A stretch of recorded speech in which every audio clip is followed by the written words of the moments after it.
Halo semua, Assalamualaikum warahmatullahi wabarakatuh. Kembali lagi di YouTube channel Lombok Care. Nah, kali ini bersama saya Manda kita akan membahas tentang salah satu tema yang sekiranya banyak banget nih ditanyain sama orang tua di rumah, yaitu tentang keterlambatan bicara pada anak. Untuk itu, saya sekarang tidak sendirian dan sudah hadir di sini Mas Angga. Selamat datang Mas Angga. Assalamualaikum semuanya. Waalaikumsalam. Sehat Mas Angga ya? Alhamdulillah sehat, insya Iya, Allah sehat. jadi Mas Angga ini adalah salah satu terapis wicara yang sudah berkompeten tentunya ya tentang urusan dan hambatan bicara pada anak. Nah, untuk itu mungkin kita langsung mulai aja deh Mas Angga ya. Silahkan Mungkin Mbak sebelum Manda. memasuki pertanyaan-pertanyaan lainnya, bisa dijelasin dulu nggak sih sebenarnya keterlambatan bicara itu apa pada Oh, anak ya khususnya? oke, makasih Mbak Manda. Keterlambatan bicara atau speech delay itu adalah kondisi di mana perkembangan bahasa maupun bicara pada anak itu tidak setara dengan usia perkembangannya. Untuk bahas tahap perkembangan itu mungkin akan panjang banget ya. Jadi mungkin saya akan ambil yang umur 18 bulan sampai 2 tahun karena di usia segini tuh anak sudah boleh bisa masuk terapi jika ada tanda-tanda keterlambatan bahasa ataupun bicara. Jadi di umur 18 bulan itu biasanya itu anak itu memiliki kosakata sekitar 3 bahkan lebih dari 10 kosakata. Dan di umur segini itu juga anaknya sudah bisa memahami perintah-perintah sederhana gitu loh. Hmm. Bahasa ekspresifnya seperti mama, papa, mam, bahkan ada anak yang bisa bilang mama, mam, nah, kayak seperti itu. Kurang lebih seperti itu. Oke. Berarti kata-kata itu hanya baru sebatas satu kata tapi ada beberapa kata yang dia paham. Mm-mm. Apakah hanya meniru saja atau dia cuma tahu papa mama asal sebut atau Nah, dia harus tahu papa itu apa, mama itu apa atau benda-benda itu apa seperti apa Nah, di tuh? umur segitu seharusnya anak itu sudah cukup paham Oh tentang iya. kata mama. Mama itu buat siapa sih? Papa itu Hmm. buat siapa dan nama-nama benda. Bahkan di umur segitu juga anak itu seharusnya sudah bisa meniru bunyi-bunyi sederhana gitu loh. Kayak yang gampang-gampang lah kayak papa, dia kan bilang papa. Oke. Mimi, mimi. Iya. Nah, mungkin artikulasinya mungkin nggak akan begitu jelas, tapi setidaknya kita akan paham apa yang anak itu bilang. Oke, kurang lebih seperti itu. Berarti yang penting arti dari kata itu masuk ya ke anak itu. Mm-mm. Walaupun mungkin kata-katanya masih belum jelas atau misalkan dia ngomong tapi cuman akhirannya aja nih. Iya, itu Itu ya. apakah termasuk terlambat atau enggak? Di umur segitu is oke sih, nggak apa-apa. Kalau Oke, mulai. seandainya anak hanya mengambil kata akhirannya aja, contohnya mau bilang mobil, anak cuma bilang bil, itu nggak apa-apa. Tapi di umur segitu is oke, nggak apa-apa. Itu memang usaha perkembangannya dia juga. Ah, ah. Terus di umur segitu juga umur 18 bulan sampai 2 tahun tuh mungkin anak sudah bisa menggunakan dua kata dalam satu kalimat gitu loh. Mam, mam, mam. Nah, contohnya, tapi yang sederhana-sederhana aja. Nah, mungkin nanti artikulasinya yang tadi saya bilang mungkin artikulasinya nggak akan begitu jelas, tapi setidaknya kita bisa paham lah dikit itu makna dari apa yang anak itu ucapkan lah gitu. Berarti orang tua ini harus tahu ya tahap Iya, perkembangan bahasa dan bicara anak itu, misalkan umur mm-mm. 1 tahun harus berapa, 2 tahun, Iya, itu untuk patokan gitu ya? itu bisa dipatokan. Jadi nanti orang tua itu bisa cari juga di internet banyak kok nanti usia-usia perkembangan dari umur berapa bulan sampai berapa tahun itu ada semua di internet. Jadi itu bisa jadi patokan buat orang tua jika ngerasa kok anak saya nih kok anak saya ini perkembangannya beda kayak anak-anak yang lainnya, itu bisa jadi patokan. Oh, berarti orang tua harus tahu tahap perkembangan itu Iya, apa. orang tua intinya harus tahu juga tahap perkembangannya itu biar jadi patokan buat mereka juga. Biar mereka orang tua tuh tahu anak saya terlambat atau enggak sih. Nah, kayak gitu. Untuk mengetahui itu cukup cari-cari di internet aja atau Bisa, harus bisa cari internet konsultasi ke situ. dokter Kalau gitu? mau konsultasi disaranin sih biasanya umur 18 bulan itu sudah bisa konsultasi ke dokter, dokter tumbuh kembang anak, dokter rehab atau terapis wicara terdekat lah di situ. Oke. Terus kalau ciri-ciri nih, ciri-ciri anak keterlambatan bicara tuh apa aja sih? Oke, ciri-cirinya kita kembali ke tadi yang umur 18 bulan itu.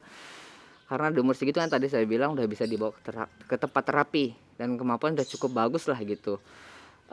Ciri-cirinya yang pasti kosakatanya atau bahasa ekspresifnya itu sedikit, hanya tahu mama, papa, mam, mungkin cuma itu aja. Nah, intinya sedikit berbeda dengan anak-anak berbeda dengan perkembangan anak lainnya. Nah, terus ciri-cirinya speech delay juga biasanya kemampuan menirunya. Iya, kemampuan menirunya. Biasanya anak-anak itu dengan speech delay itu kemampuan meniru itu minim banget. Nah, terus ada lagi seperti ya paling umum itu untuk speech delay itu anak itu akan lebih sering menggunakan gestur ketika meminta sesuatu ketimbang verbal. Jadi ketika dia mau ambil sesuatu yang dia tidak bisa raih, dia akan lebih sering menggunakan tunjukkan atau nangis. Nah, kurang lebih seperti itu. Oh, berarti seperti itu ya. Apakah di sana orang tua bisa dulu nih intervensi anak nih sebelum mungkin dibawa ke dokter atau dibawa ke terapis bicara? Latihan-latihan sederhana sih untuk orang tua Oke. memastikan nih anak beneran terlambat apa enggak, itu gimana ya kalau? Oke, jadi kalau seandainya orang tua ini udah bingung banget, tak saranin lebih baik itu datang ke rumah sakit atau datang ke dokter tumbuh kembang anak, karena nanti di sana dia akan lebih tahu gitu loh, anak ini apakah benar-benar murni speech delay atau ada penyerta lain. Nah, kurang lebih seperti itu. Nanti dari dokter juga dia akan rekomendasiin kira-kira anak ini butuhnya apa sih? Nah, apakah butuh psikolog, terapi bicara, okupasi, atau mungkin ada terapi yang lain gitu loh. Oke, kalau misalkan anak nih sehari-hari di rumah itu kayak cuek gitu, atau kita kasih instruksi nih, kita suruh-suruh tapi nggak paham, itu apa bisa jadi salah satu ciri speech delay atau mungkin dia ada hambatan lainnya? Untuk cuek kita nggak tahu pasti sih dia cueknya karena apa. Apakah dia akan tetap cuek atau enggak setelah kita kasih instruksi. Soalnya di umur-umur segitu ada kalanya juga anak itu emang lagi fokus banget kan tuh bermain. Jadi kadang-kadang dia nggak mau dengerin kata orang tuanya atau apa gitu. Tapi kalau dia udah di umur 18 sampai 2 tahun dia benar-benar cuek, ketika kita paksa sedikit dia nangis atau kenapa-napa, kemungkinan ada indikasi speech delay, bahkan kemungkinan ada penyerta lain juga seperti masalah perilaku. Oke. Nah, kembali ke tadi yang saya bilang tuh ciri-ciri karena di umur segitu itu sudah bisa paham instruksi-instruksi sederhana seperti ambilin mama itu dong, ambil mama itu dong, ambil papa atau mama apalah gitu intinya. Oke. Berarti itu. Tadi misalkan nih anak cuek, kalau misalnya cueknya karena lagi nonton TV nih atau nonton HP. Nah, itu kan anak zaman sekarang banyak banget ya Mas Angga yang ya udah yang penting diem nih, dikasih HP, dikasih nonton. Nah, itu pengaruh nggak sih screen time itu untuk perkembangan bicara untuk anak? gadget-gadget Iya. gitu ya. Untuk gadget-gadget tuh sebenarnya yang salah itu adalah ketika kita ngasih anak gadget tapi tidak ada ikut serta orang tua di situ. Kebanyakan kan orang tua tuh ngasih gadget hanya biar anak itu diem. Salahnya di situ. Bagusnya sebenarnya gadget itu bagus. Anak bisa belajar juga dari situ karena ada banyak kan kayak video-video belajar, games belajar yang menarik buat anak. Itu orang tua itu bisa ikut serta di situ. Harus ada komunikasi dua arah juga di situ. Karena kalau gadget itu lebih komunikasi satu arah. Jadi anak cuma menerima informasi, tidak ada feedback gitu loh. Nah, seperti itu. Jadi saran saya kalau mau ngasih gadget is okay, nggak apa-apa, asalkan didampingi sama orang tuanya. Oke. Tapi ada batasan jamnya nggak sih? Misalkan dalam satu hari hanya berapa gitu? Iya, tentu saja ada batasan jamnya sih. Ya pastinya ada batasan jamnya. Anda juga kan nggak boleh gadget-gadget terus. Dia harus juga bersosialisasi dengan lingkungan sekitarnya juga, sama teman-temannya atau sama siapanya gitu di rumah. Oke, berarti yang lebih penting itu sebenarnya umur-umur segitu tuh bermain ya. Umur segitu tuh bermain. Karena anak itu juga dapat kosakata ataupun belajar itu dari bermain. Oke. Terus kalau saat kita melatih belajar nih dalam penggunaan dua bahasa nih kadang Mas Angga ya, kadang ada orang tua yang ngajarin mungkin tidak hanya bahasa Indonesia ya, tapi juga bahasa daerah kadang, atau mungkin yang udah langsung internasional nih, masih kecil udah diajarin bahasa Inggris atau bahasa-bahasa lainnya. Itu pengaruh nggak sih di perkembangan bahasa anak nantinya? Kalau saya sih ya sedikit bingung sih kalau masalah tentang menggunakan dua bahasa. Ada yang bilang lebih baik fokus satu bahasa dulu lah. Tapi kalau di umur tadi 18 bulan sampai 2 tahun itu perkembangan anak itu bagus. Diajarin dua bahasa menurut saya is oke, nggak apa-apa. Tapi kalau ada indikasi seperti terlambat itu mending fokus satu bahasa. Karena anak akan susah mencerna jika ada indikasi terlambatan bahasa bicara. Terus kita tambah dengan memperkenalkan dia bahasa-bahasa yang baru seperti bahasa Inggris atau apa. Nah, itu mungkin ada salah satu kendala juga kenapa anak bisa mengalami speech delay. Oke. Jadi sebenarnya itu tergantung masing-masing anak ya. Kalau memang Menurut saya sih kayak anaknya gitu. mampu untuk langsung menggunakan lebih dari 2 bahasa mungkin nggak apa-apa, tapi orang tua juga harus melihat dulu.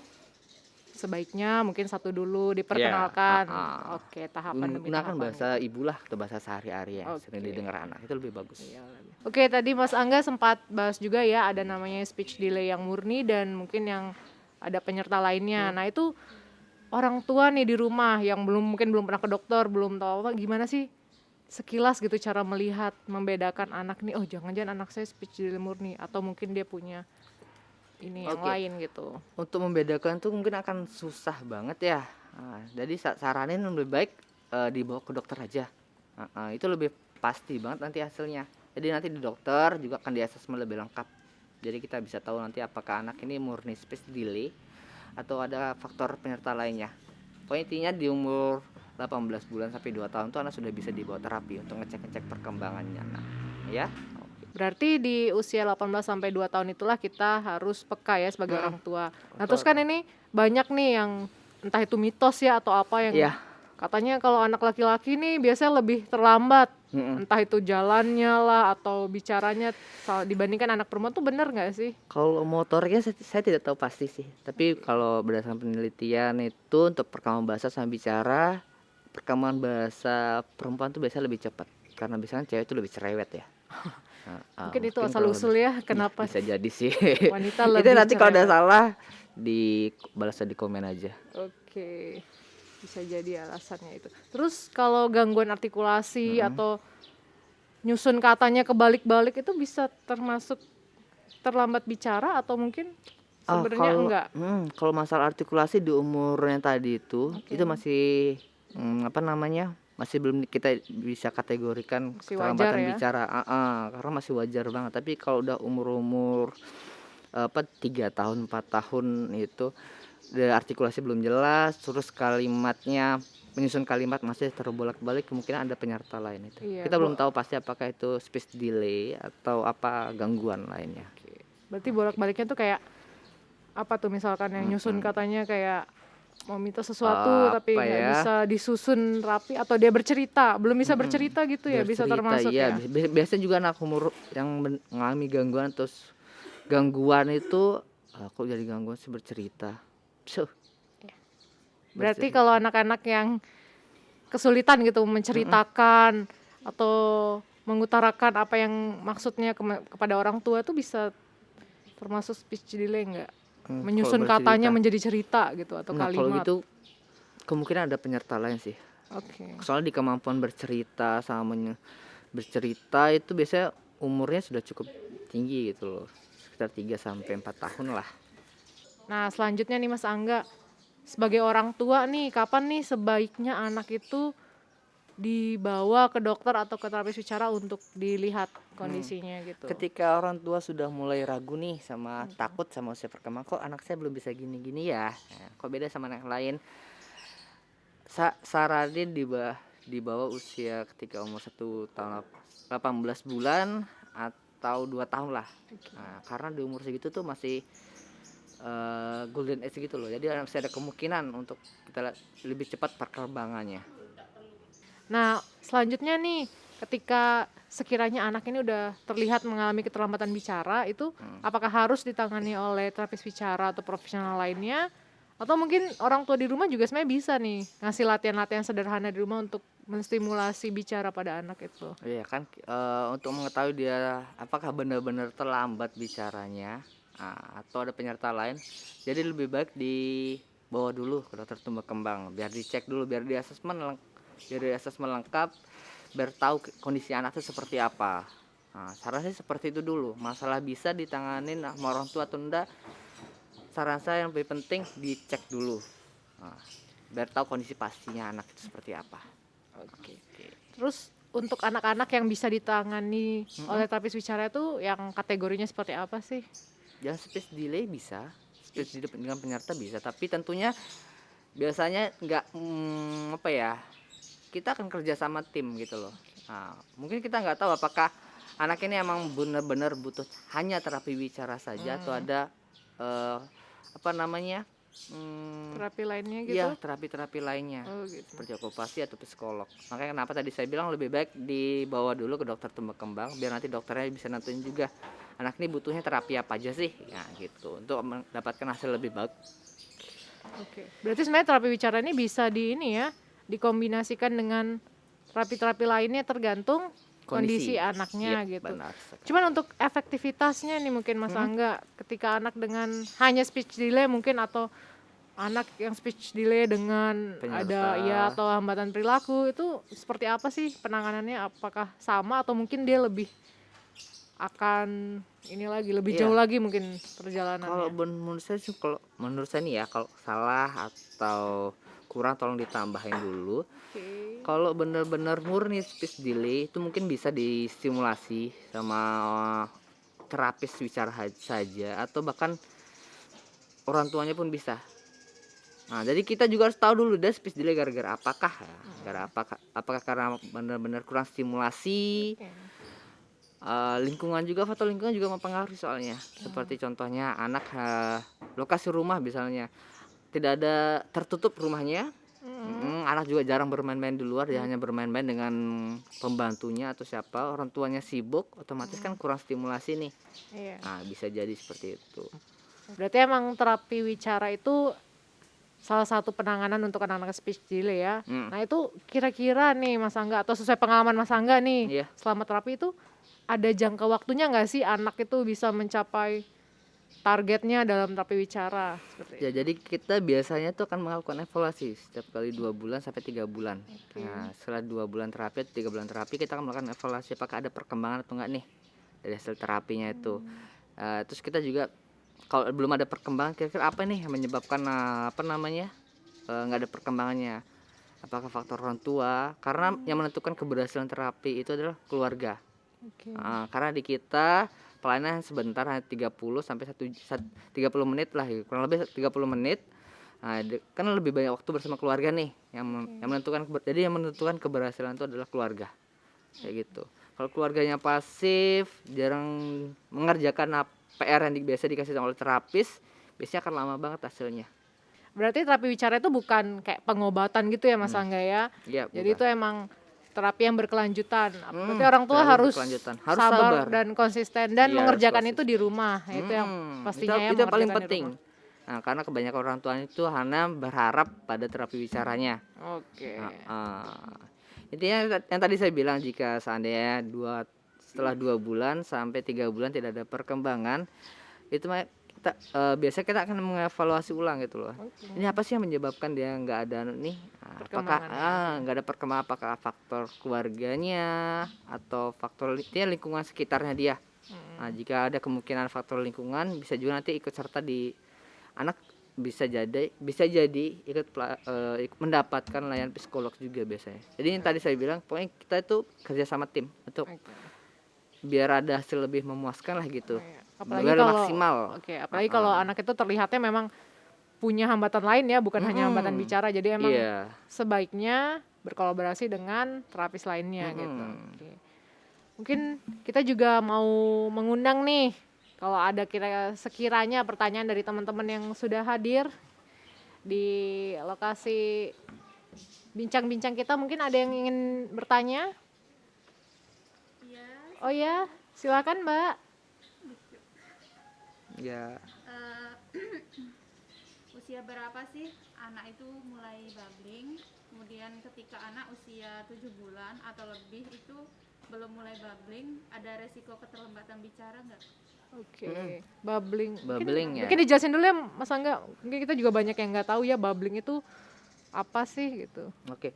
Babbling itu adalah tahap di mana anak itu mengoceh. Mengoceh biasanya itu umur sampai 6 bulan sudah perkembangannya ya. Jadi anak tuh biasa ngomong papa, baba, gaga, nana, nana. Nah, seperti itu. Itu babbling. Jika di umur 7 bulan tadi tidak ada babbling sama sekali, nggak usah takut. Itu kita di umur segitu kita belum bisa mendiagnosis sih. Oke. Berarti belum bisa terlihat secara pasti ya, karena masih usianya juga mungkin masih terlalu kecil gitu ya. Oke, mungkin ada pertanyaan lainnya? Oke Mbak, silahkan yang berjilbab pink. Ingin bertanya aja, penasaran aja Mas Angga. Soalnya lingkungan saya banyak yang belum bisa ngomong kayak gitu. Terus pertanyaan saya apa sih apa ada risiko atau faktor yang ditimbulkan dalam terlambat berbicara untuk dia anaknya sendiri atau lingkungannya?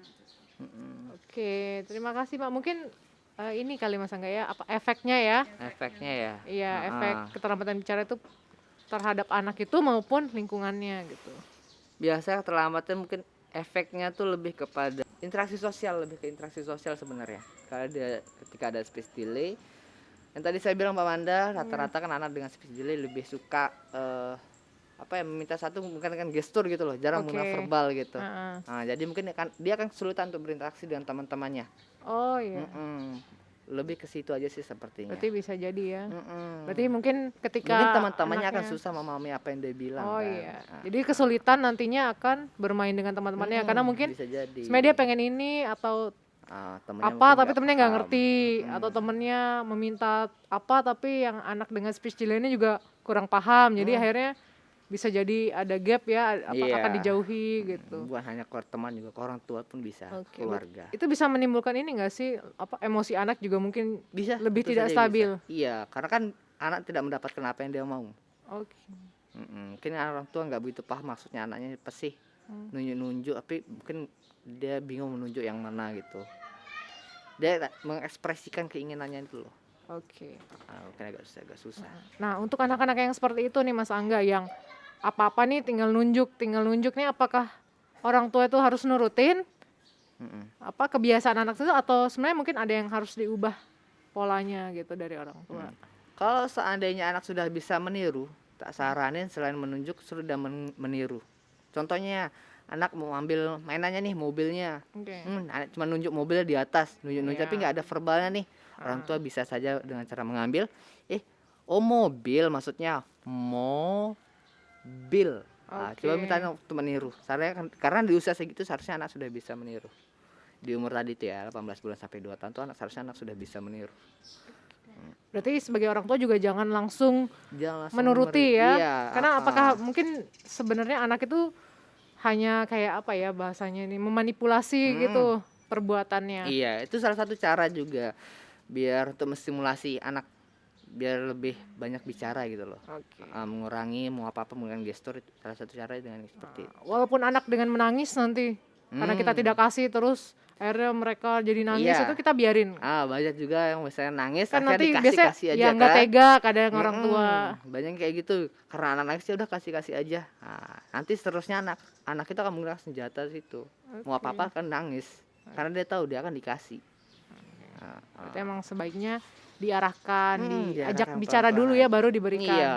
Diberikan. Oke. Terus Mas Angga nih gimana sih cara meyakinkan orang tua untuk lebih aware nih terhadap perkembangan bicara anak? Kan mungkin banyak nih orang tua yang ada yang mungkin terlalu takut ya, ih kok anak saya belum bisa, tapi kan ada orang tua yang malah terlalu santai nih. Besok aja lah paling Ya, gitu. mungkin nanti bisa sendiri gitu atau nanti juga bisa dia ngomong, mungkin emang beda dengan yang lain. Nah, itu gimana itu? Sampai nanti mungkin takutnya nih orang tuanya sadar tuh ketika anaknya sudah usia terlambat gitu ya, udah iya usia terlambat sekolah kadang baru ketahuan tuh gimana buat meyakinkan orang tua. Itu lebih ke kesadaran diri sendiri, kesadaran orang tua sendiri sih. Kalau menurut orang tuanya, kok anak saya umur segini kok belum bisa gini-gini ya, kok beda sama anak yang lain ya. Itu harusnya sudah sadar gitu loh. Ya udah bawa aja, sekedar cek aja nggak apa-apa kok. Terserah orang tua mau lanjut terapi atau enggak gitu loh. Yang penting cek dulu kondisi anaknya ini. Untuk memastikan ya. Memastikan itu. Berarti sebenarnya orang tua juga nggak perlu takut ya, maksudnya stigma orang anaknya nggak bisa bicara itu sebenarnya nggak masalah ya. Sebenarnya itu sesuatu hal yang mungkin wajar-wajar aja ya, jadi nggak perlu yang saya takut nanti dibilang anak saya nggak bisa bicara gitu. Karena orang tua banyak takutnya seperti itu. Tapi nggak apa-apa dong. Jadi biar orang tua tuh tahu juga kondisi anak seperti apa gitu. Oke, nah mungkin sedikit kembali lagi nih Mas Angga tadi mengenai speech delay murni dan lainnya itu, jika ada hambatan di pendengaran nih gimana? Gimana nih? Apakah anak-anak yang mungkin orang tua nggak sadar nih anaknya tuh dianggapnya emang terlambat bicara aja gitu ya, tapi ternyata mungkin sebenarnya punya hambatan di Hambatan pendengaran. pendengaran. Itu ngetes sederhananya gimana sih di rumah? Oke, ngetes sederhananya itu biasanya kalau space delay murni itu nggak ada gangguan pendengarannya. Iya. Bisa ada penyerta lain. Dan kalau gangguan pendengaran tuh paling gampang itu ketika dia bayi. Oke. Ketika umur bayi itu ketika ada suara yang keras dia kan kaget. Iya. Biasanya kalau anak-anak nggak ada kaget-kagetnya, apalagi pas masih bayi ketika ada suara-suara keras nggak kaget, kemungkinan ada indikasi ada gangguan pendengaran. Oke. Bisa dibawa ke THT juga untuk ngecek seperti itu. Berarti untuk gangguan pendengaran justru bisa lebih dideteksi lebih dini ya dibanding gangguan bicara. Iya, kalau gangguan pendengaran. Karena gangguan pendengaran itu disaranin tuh ngecekin dari kecil sih. Agar nanti penanganan yang bagus. Biar orang tua tuh tahu anaknya ini gangguan pendengarannya berat, sedang atau ringan. Oh gitu. Biar nanti bisa bantu dengan alat bantu dengar. Karena yang paling bagus itu adalah menggunakan alat bantu dengar sejak dini. Oke. Nah, karena anak itu belajar bahasa dan bicara itu dari dia kecil soalnya. Oke. Berarti anak-anak dengan gangguan pendengaran nih, kalau sudah memakai alat bantu dengar tuh bisa ikut terapi bicara juga. Iya, tentunya pasti bisa ikut terapi Oke. bicara. Tapi Dengan harus syarat ditangani. alat bantu dengarnya harus sesuai dengan aman dengar anak. Oke Gitu. gitu. Berarti sedini mungkin, berarti yang Sedini ditangani mungkin. dulu itu gangguan pendengarannya, baru kemudian di asesmen untuk terapi bicara untuk Iya, programnya. Gitu. Oke. Mungkin ada pertanyaan lain lagi dari yang sudah hadir? Oke, silakan Mas. Mungkin ada pertanyaan. Oke, mungkin ada ini nih. Bagaimana kalau perbedaannya permasalahan keterlambatan bicara untuk anak berkebutuhan khusus dengan anak yang pada umumnya itu apa perbedaannya kira-kira? Oke, itu masalah space delay murni. Nah, yang benar-benar murni nih loh ya. Dan ada penyerta lain, ada kemungkinan anak itu bisa menyusul keterlambatannya setara dengan usia perkembangannya. Oke. Tapi untuk anak yang ada penyerta, biasanya dia akan susah untuk menyusul setara usia perkembangannya. Sekalipun bisa, pasti ada masalah juga. Pasti ada masalah bahasa dan bicaranya juga. Seperti contohnya sosialisasinya, berbicara dengan di tempat-tempat ramai atau apa gitu.